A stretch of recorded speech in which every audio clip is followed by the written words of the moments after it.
Logopedlar, sizlarni nima haqqinglar bor? Diagnozi og'ir bolalarni, ko'zga kontakti, ismiga reaksiyasi yo'q bolalarni olib keling, men davolab beraman deysiz. Bu videoga o'zim shaxsiy fikrimni bildirmoqchiman. To'g'ri, defektolog logoped davolamaydi, tashxis ham qo'ymaydi.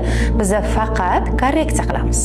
Bolada biror bir tashxis bo'lsa, uni ijtimoiy hayotga moslashtiramiz. O'zini qanaqa tutish kerak, og'ir tashxislarda ko'chada qanaqa yurish kerak, o'z-o'ziga qanaqa xizmat qilish kerak, o'zini qanaqa evlash kerak, shunga o'rgatamiz. Lekin bor tashxislar bilan ishlanadi, uni intellekti, nutqi, aqli har tomonlama rivojlantirish mumkin. Biz faqat korreksion pedagogmiz, korreksiya qilamiz.